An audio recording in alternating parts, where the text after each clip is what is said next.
In 2018, William Hinman was Director of Corporation Finance at the SEC. He gave a speech explaining why the token Ether is not a security. Putting aside the fundraising that accompanied the creation of Ether, based on my understanding of the present state of Ether, the Ethereum network, its decentralized structure, we believe current offers and sales of Ether are not securities transactions. Hinman's speech moved the markets, seen widely as guidance from a high-ranking SEC official on what makes a token a security or not. Then, in December 2020, the SEC sued Ripple, claiming that XRP is a security, with arguments that contradicted Hinman's speech. Hundreds of thousands of XRP holders who never heard of the company lost $15 billion in value and had their holdings locked on exchanges. They demanded to know, why did an SEC official give that speech only to then sue Ripple and harm the people they are supposed to protect? For 2 years, the SEC has been hiding dozens of internal emails on the drafting of the Hinman speech that could answer those questions. What is in those emails?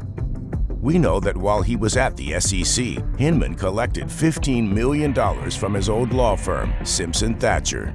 That firm was a member of the Enterprise Ethereum Alliance, whose sole purpose was to promote Ether. We know that market participants repeatedly asked for guidance about whether XRP was a security and got no answer. What is in those emails? Why did Hinman give that speech? Was he warned about moving the markets? What is in those emails? Was the speech approved by the ethics office? What role did third-party promoters of Ether have in drafting it? Did SEC staff say what Gary Gensler refuses to admit, that the rules on crypto are not clear? What is in those emails? After 2 years of fighting, Judge Torres has forced the SEC to unseal the Hinman emails. What has the SEC been hiding? What is in those emails? We'll finally find out on June 13th. What's going on, guys? It's your boy, the Bullish One. Here we're going to just be talking about, the Ripple and SEC case and what's going on with the SEC and what they've been doing. Also, big shout out to Jeremy Hogan and Crypto Law for that very good intro on why the Hinman emails are very important. Remember, guys, today is the big day, and that is the Hinman emails. Please take a look at these Hinman emails and, really, the Bill Hinman Ethereum free pass timeline, and just take a very detailed look at this. Also, guys, this is not financial advice, and I am not a financial advisor. Now let's get into it. Here you're going to just see the Bill Hinman Ethereum free pass timeline. Just giving you guys just a little overview of everything that has happened with the Bill Hinman situation and why this is important with the SEC and Ripple case. Just take a glance at everything that's been going on all the way up until where we're at today. Also, we do have incoming news from Paul Grewal from paulgrewal.ethereum. I apologize. Basically, hearing a motion on the seized Binance assets, release of Hinman docs, which is tomorrow, technically today. SEC responds to order on Coinbase petition in Third Circuit Court. I mean, today is technically the biggest day in this SEC Ripple case, especially with everything that is going on with the SEC and what they've been doing. I mean, you got Ripple, Coinbase, BNB. I mean, it's ridiculous. Hear from the Barrel Board again. Ripple gets sued, Binance gets sued, Coinbase gets sued. Everything is technically a security. But FTX gets a relaunch at the end of the year. I mean, come on, man. This is the whole FTX thing is a whole scandal. I mean, Sam Bankman-Fried he's covered by politicians. I mean, it was a whole scam. I'm not even going to FTX because that's things that those type of cryptos you shouldn't be worried about, because You should be only focused on utility coins, guys. That's the only thing you need to be focused on. Utility. Also, today we have Jeremy Allaire from Circle speaking at the U.S. House Financial Services Committee tomorrow. Should be very interesting. Also, we're gonna take a listen here from. Let's really just check up on that guy Gary. See what Gary's been up to. What do you mean I'm funny? It's funny, you know.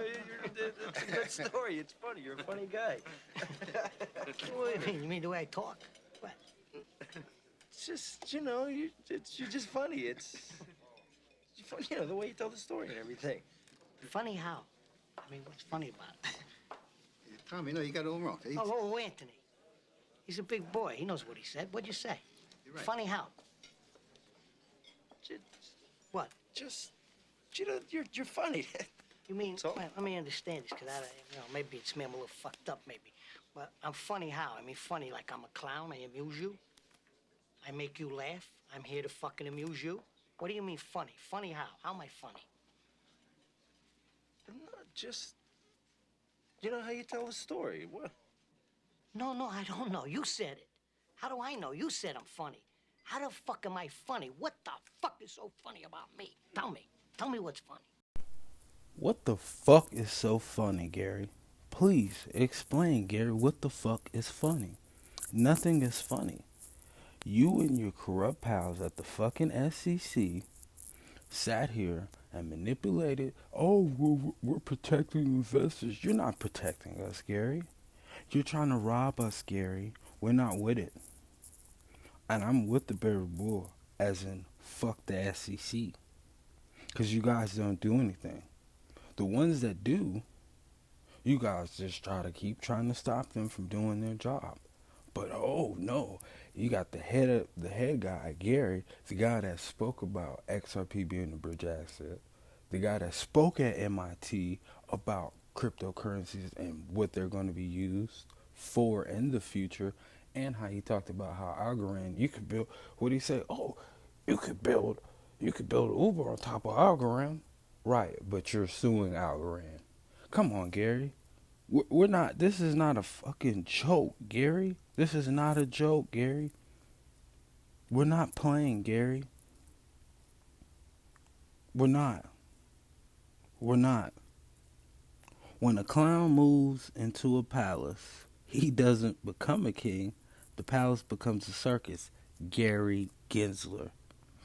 Dylan K, thank you. Thank you for that. I mean, Gary's a clown. Let's see what Gary's been doing. Oh, 3 House Republicans just introduced a bill to remove Gary Gensler from his job as SEC chairman. Oh, isn't that funny, Gary? Yeah, it's called karma, Gary. Oh, what is this again? Oh, somebody else files another thing for Gary to be fired. Oh, what is this? Gary to be fired. I mean, Gary, don't nobody like you, Gary. It's time for you to go, Gary. Now. Please, hashtag everyone, fire Gary Gensler. We don't need you, Gary. We don't need you. We do not. From the Well Wire, following SEC lawsuits, eToro will now prohibit all users from opening positions in specific cryptocurrencies. Again, thanks, Gary. Fucking thanks. Also from the Wall Street Silver, 1 month U.S. government deflect $240 billion. Don't worry though, they raised the debt ceiling. It's not unlimited until 2025. Again, they're just printing money. You guys, I mean, come on now. This is being printed out of thin air. This is not.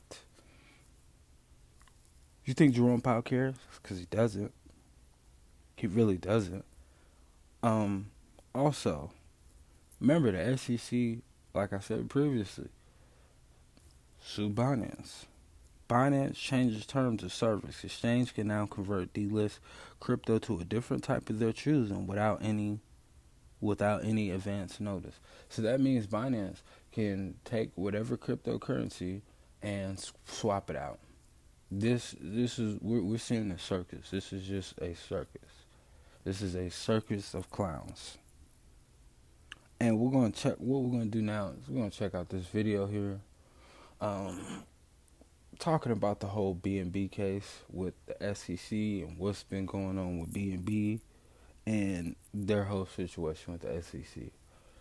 Guys, just be careful, mindful. Gary's a clown. Let Gary be Gary. Let's get rid of Gary. It's simple. We're not fucking amusing to you, Gary. We're investors that are tired of your games. Tired of them. Because you guys keep playing, we're going to be behind. I mean, that's all I'm going to say. This is your boy, the Bullish One, and I am out. See you guys. It's Benzinga, and here's what's on the block. Binance US, the American arm of the global cryptocurrency exchange Binance, will no longer allow its customers to use US dollars to purchase cryptocurrencies on the platform starting from June 13th. The exchange stated that its payment and banking partners had signaled their intention to pause USD fiat channels, which severely impacts Binance's operations in the United States. Binance attributed this change to the unjustified civil claims made by the U.S. Securities and Exchange Commission against the company. The SEC sought a temporary restraining order to freeze U.S. dollars held by Binance, but the exchange had already disabled customers' ability to purchase and deposit dollars preemptively. Although customers will not lose their funds, the decision by Binance's banking partners to sever ties suggests that the exchange is deemed too risky, and the revelations from the SEC case have become too significant to ignore. For all things money, visit. What are you going to tell your kids and your grandkids 25 years from now when they say, gee, Daddy, gee, Grandpa, what were you doing other than having your thumb up your big fucking ass during the greatest transformation of wealth in the history of the world? What were you fucking doing?